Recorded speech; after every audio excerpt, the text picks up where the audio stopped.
I'm the last survivor of our family. I had 3 older brothers and an older sister. One time there were almost 36 of us in Carlsbad. They had big families, and I had a lot of cousins here also. Originally, I was born in Balmorhea, Texas, which is about 130 miles south of Carlsbad. My mother's family had come with a group of merchants to start the town of Balmorhea, which was at the end of the Texas and Pacific Railroad in 1900. And my father's family had come in 1903 to Orla, or 18 miles southwest of Orla. They homesteaded on Screwbean Draw. My parents met and married in 1910. They were married in Balmorhea, and my father, who had been helping with his family ranching operations, moved to Balmorhea and was a school teacher for a short time.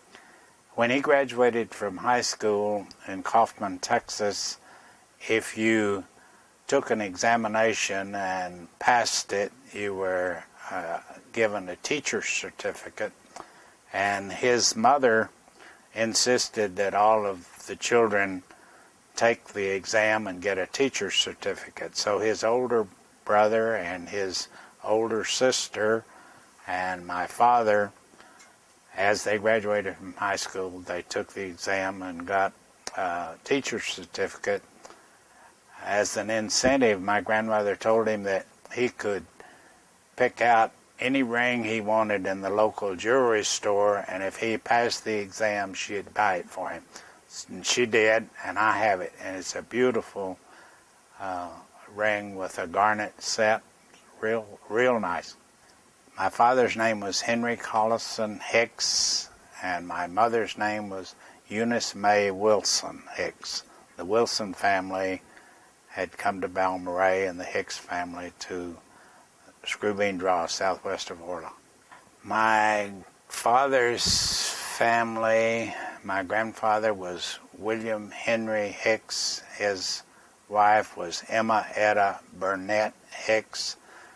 My grandfather on my mother's side was Lee Ryle Wilson. My middle name is the same as his middle name, Ryle. That name came from the English settlers that my mother's family had come originally with Oglethorpe's group to Savannah, Ebenezer, Georgia. In fact, we went back to visit. The family still owns the plantation at Springfield, and the original Harvey Ryle is buried. There's a headstone there, 1760, on his grave. But my grandmother on my mother's side was Maddie Zirkle Wilson, Zirkle, and her family also were German immigrants to the Georgia area, although they were not with Oglethorpe's colony. You have some favorite stories about your grandparents? Or were you, did they pass before you were old enough to remember? Oh, I remember them quite well. They lived until I was probably 16 or 18, and nearly every summer I would go to Balmorhea and spend at least a week or so with my mother's family. One of my mother's sisters was unmarried at the time, and so was one of her brothers, and all of my mother's side of the family, with the exception of my mother and none of her children, everybody else was very musical. And there was a store in Abilene, Texas, and in those days sheet music was a big seller, and they hired people to play new sheet music in the store windows. They had a piano in the window, and my aunt would play the piano and my uncle would play a violin, and they played all of the new songs, and sheet music was a big seller. So in the summers when they would go on vacation to Balmorhea, they rode the train. In those days everybody rode trains. There were few cars, and they would come through Colorado City, where we were living at the time, and take me with them to Balmorhea.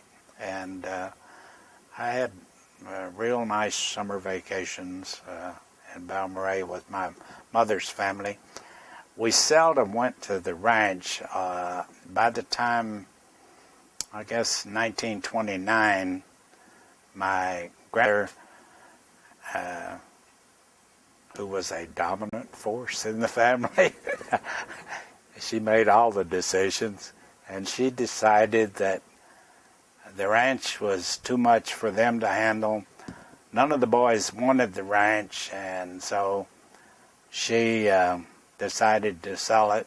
And in 1929, she sold it for $29,000, and she took only gold coins. She didn't trust anybody, and she buried it in Prince Albert cans in the backyard of the house they bought in Dallas. There's probably some of it still there. When the family, my father's family, had originally been farmers in Missouri. They lived in northern Missouri, but they were slave owners.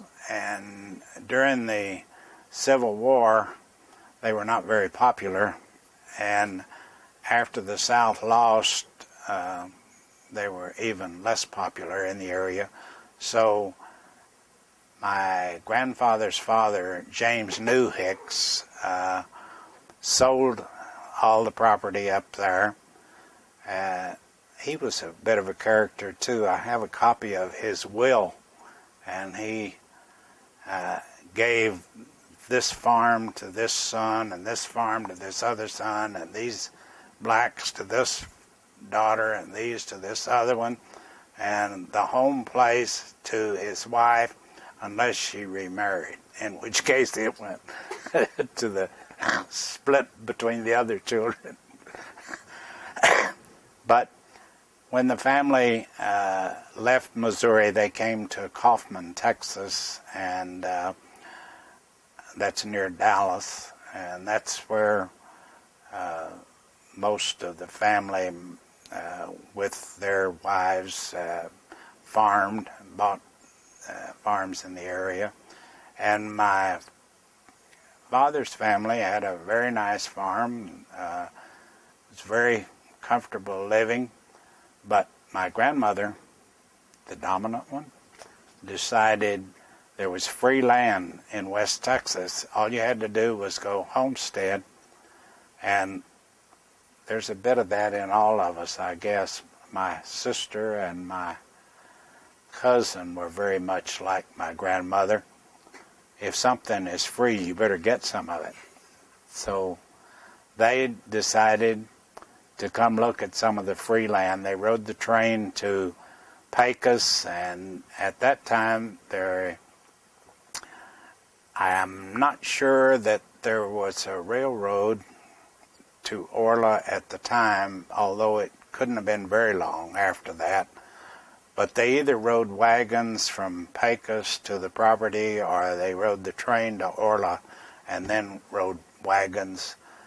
But if you took homestead land, all you had to do was live on it and improve it, which was put up fences or waterings for animals or something, and they gave you the section that you were living on. So my my father's oldest brother and my father and his parents built a 4-room house where 4 sections cornered. Therefore, each of them lived on a section of land, and so they got that section of land for nothing. Then they were also able to buy adjoining property. Now, there was a slight problem because the area that they moved into was the checkerboard, which when Texas became a state, Texas was able to keep all of their land. The people that were there owned land.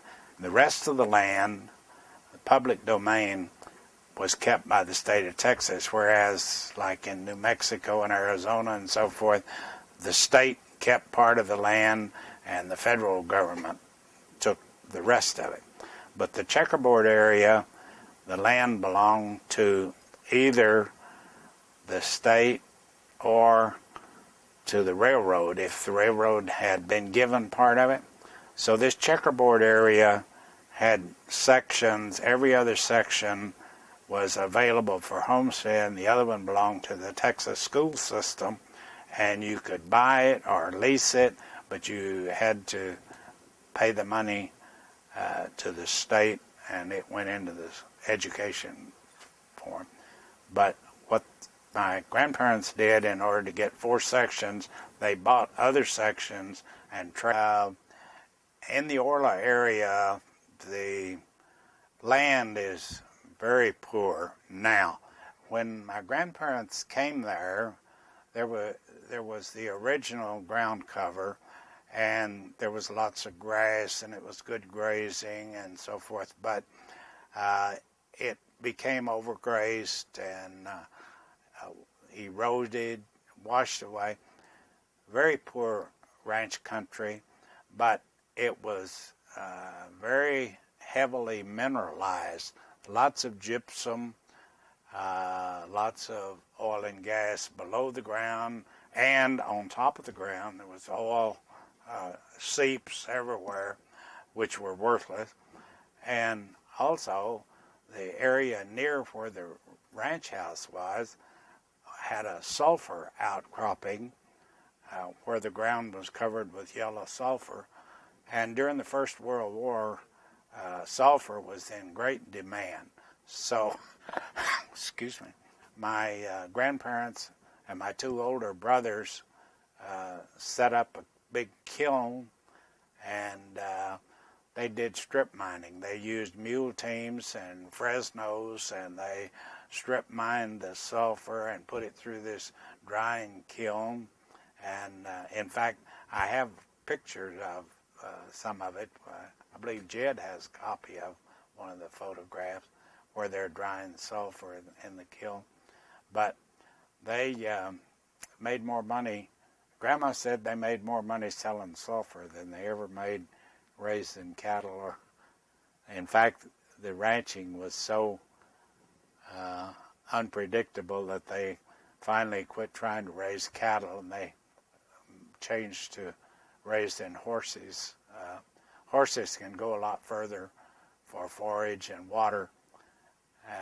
By the time cows go far enough to get filled up on grass and back to water, they've lost all the weight they gained. So, yeah, you can't ranch that real bad country. Those were very bad years for all of the people in this area. There was, in addition to the economic downturn, the area had a prolonged drought, which is not that unusual, but it's very devastating for the ranching people and the farmers. Excuse me. And at that time, we were living in Colorado City. When the children, we had lived in Balmorhea, but when the children got big enough to go to school, my father thought that we'd be better off if we got to a larger community, and he had gotten a job as a contractor and was building the county courthouse in Mitchell County, Texas, which is over by Big Springs and Sweetwater. And the county courthouse was in Colorado City, and we lived there, and all of us went through school there. But I do recall that in the afternoons, quite often, the dust would have started coming out of the north from Kansas and Oklahoma, and we had never seen anything like it because it was black dust, and our sandstorms are all sort of red or yellow, but this was black dirt, and it was real fine silt, and it would just filter out of the air, and the street lights that would come on and they'd turn them on in town.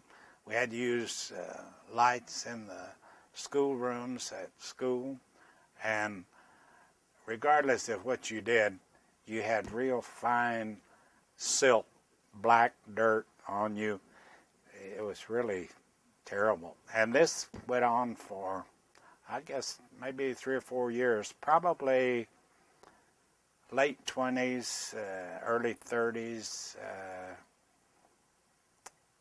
By 32 or 33, I think the Dust Bowl for our area had pretty much ended, and we didn't have that anymore. But it was pretty bad. Well, as I said, we were living in Colorado City, Texas at the time that you're talking about, from the time I was about 2 until I was 18. And it was a very small community. The population was probably 4,000 or 5,000. There was not a lot going on. These were the Depression years. People didn't travel very much. The area was mostly farming and ranching, and the Colorado River goes through the middle of town. It was not a very big stream by that time. It had silted in from the farming. There was a creek, Lone Wolf Creek, that started out at a spring on Lone Wolf Mountain. And the kind of things we did was fish in the creek, or we hunted arrowheads in the spring, especially when the when the farmers would plow the fields. They would dig up campground, and there would be arrowheads on the sides of the rows, and especially in the spring after it plowed, if it rained, then you could go to the country and walk the furrows, and there'd be arrowheads on the sides of the furrows. So we collected arrowheads. The farmers raised sugar cane, which was another very interesting thing that happened in the fall when the sugar cane was ready or matured. There were traveling syrup operations that came through the area. They had mules, and they had all the equipment, and they had a box car, and they came on the train, and they unloaded over on the rail yard, and they bought sugar cane, and they had a big turning mechanism, and the mules made a circle, and it was like a millstone, and they put the cane through it, and it squeezed the syrup out. And then they had big vats that were elevated. They put the sap went into those vats, and then the cane that came out after it had been squeezed went under them and was used as the fire source, because they boiled so they used the cane residue for fuel to burn the syrup, to concentrate the syrup and the sap. And we always enjoyed that because we had very little else to do, so we went to where they were making syrup always in the fall. And you could drink the sap or you could drink the syrup. We had very little else to do, you can tell. Other than hunting cottontails with slingshots and fishing in the creek and in the river, swimming in the creek and the river all the time in the summer, hiking. There was a place south of Colorado City about, I think it was 4 or 5 miles, where North Champion and South Champion Creek came together in a sandstone outcropping, and during flood periods, the eddies of the floodwaters had dug deep wells in the sandstone, and there were 7 real deep wells, and it was 7 wells, and we would walk to that place. We'd start out in the morning with 3 or 4 biscuits in our pocket, and that was going to be lunch, and we'd walk to 7 wells and spend the day, take a few hours to walk down there, and then we'd spend the day in the creek where the wells were, and the wells were quite deep, maybe 15 or 20 feet deep, and the water was very clear, and there were a lot of fish in it. You couldn't catch them, but you could see them. I don't know that there was much else going on around there. What about music? Did you have music in your family? Were any of No. One of my brothers, Bill, took violin lessons, and he tried to play the violin, but he never was very successful at it, and none of the rest of us ever had much musical talent. Possibly one thing that you would be interested in was the school system. For a small community, as I look back on it, we were very fortunate. We had an excellent school system. The teachers were very dedicated. In those days, most of the teachers were women, and they couldn't be married. If they were married, they couldn't have one of those jobs. But they were dedicated also, and I always really liked school. I could hardly wait for school to start every year. My mother's family especially had been very into education, and my mother had always impressed us with the importance of getting an education and reading. Every summer, my mother would gather the neighborhood kids in the afternoon and read novels to us.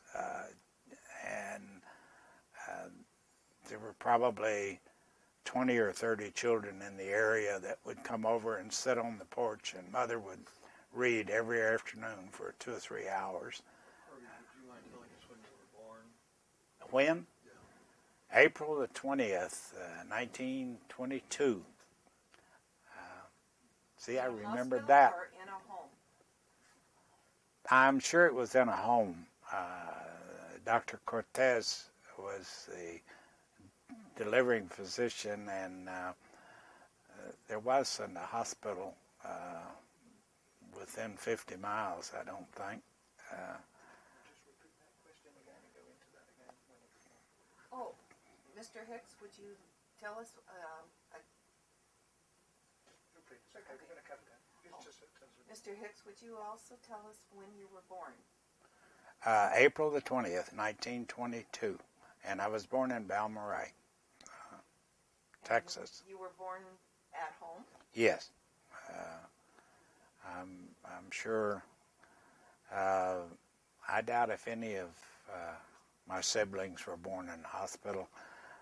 It was only about 40 miles to Pecos, and there was a hospital in Pecos, but people didn't go to hospitals much in those days.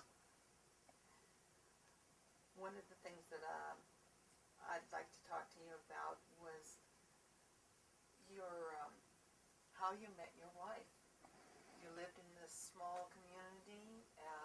You must have left there to meet people, far more people than what were just in the little town that you grew up in. Well, in 1940, in the fall, my older brothers had attended Texas Tech University in Lubbock and had gotten degrees from there. And in the fall of 1940, I enrolled at Texas Tech and was going to school. And my father developed what was diagnosed as appendicitis, and they performed surgery, but unfortunately it was a misdiagnosis and it was peritonitis, and they didn't realize it until he was already gone. And so I was the only child left at home. I was the youngest of the 5 children, and my brothers and my sister had all married and were no longer in the area, so they had all moved to Carlsbad except my oldest brother, and he was in Eunice working in the oil field. My sister and my brother Bill and my brother Charlie were in Carlsbad working in the potash mines. So Mother in 1940 sold our home in Colorado City and came to Carlsbad. So from the time I was 18 till currently, I'm living in Carlsbad. And when I got out of college, I got my degree from Texas Tech in 1947 after I returned from the Navy. I went to work for IMC, International Mineral and Chemicals Corporation, one of the potash mines. And as it happened, my wife was a secretary at IMC, and that's where we met. She had been a school teacher, originally taught in Colorado, and then came to Hagerman, where the pay was better, if you can believe it. But then the mine advertised for a chemical secretary, and my wife had been a teacher of shorthand, typing, bookkeeping, so she applied for the chemical secretary job, which was quite a bit more than school teaching, and she came to Carlsbad. After Mother came to Carlsbad in the fall of 1940, the next summer, 41, I got a summer job on the bull gang at U.S. Potash, and I dug ditches all summer for an old man by the name of Watkins, Mr. Watkins. And then the next summer, in 42, we had become involved in the war in the Pacific and also Europe, and they were building the Carlsbad Army Air Base, and McKittrick Construction Company out of Los Angeles had the contract to build the air base, and I guess it was rather advanced for that time, but they hired 6 college kids to work, 3 boys and 3 girls, to work in the office as gophers. And fortunately, I was one of the boys. A good friend of mine, same fraternity at Tech, he had an uncle here.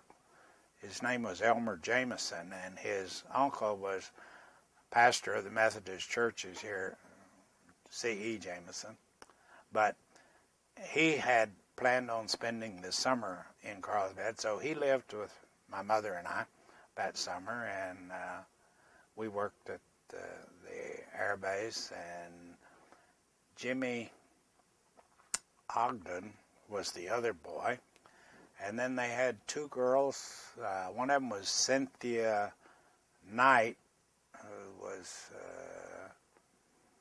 Adele Bujak Tucker's stepdaughter at one time.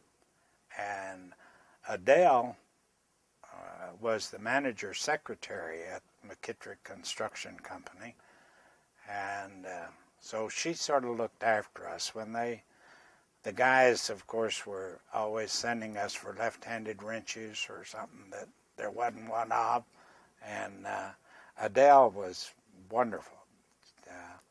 There was another girl whose father was pastor of the Baptist church. Her last name was Goodman, and I don't remember her first name. And then there was one other girl, and it's been a while. I can't recall. But it was an interesting experience. We worked at the base all that summer, and the pay was good, and we were young, and it was fun. And you also had a military career before marriage. Well, yes. After I went back to school, that's in the fall of 42, you were either going to get drafted or you volunteered for something that was going to be a little better. So I volunteered and joined the Navy and went into the V-12 program, which was, they allowed you to stay in college supposedly until you completed your, but we were only allowed to stay in for a little over a year, but it was an officer training program, and I was transferred that fall to Kansas State Teachers College in Pittsburgh, Kansas, and I spent a semester there. The curriculum was very limited, and I had already had most of what we had available, so I took some math courses, some astronomy, and some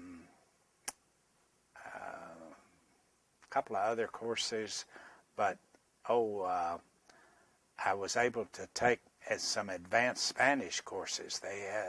I had my major in college had been law. I was going to be a lawyer, but it never quite worked out. By the time I got out of the Navy, I was still lacking about 3 or 4 years of school, so I decided to just get a degree and go to work. But they did have an advanced Spanish class, which I was able to enroll in. I was the only student, and we read novels and spoke nothing but Spanish. It was a wonderful opportunity to really get some knowledge about the language. From Pittsburgh, I went to Norfolk while I was waiting to get into midshipman school, and then that fall I was transferred to the Naval Station in Chicago, Northwestern University Midshipman School out on Michigan, you know where the water tower is? Well, the Ladies Christian Temperance Union building, Tower Hall, is right there by the water tower, and we lived in Tower Hall and went to classes over by the Lakeshore Club, right on the beach. And I had never been north before, and I had never been cold before. We We exercised in bathing suits and tennis shoes and caps. And that was what we wore for morning calisthenics. And then we did march on Lakeshore, and into the wind, your eyes would tear and your eyelashes would freeze, and you couldn't open your eyes without putting your fingers up on them and cracking the... I've never been cold before, and I hate it. I hope I'm never cold again. Miserable.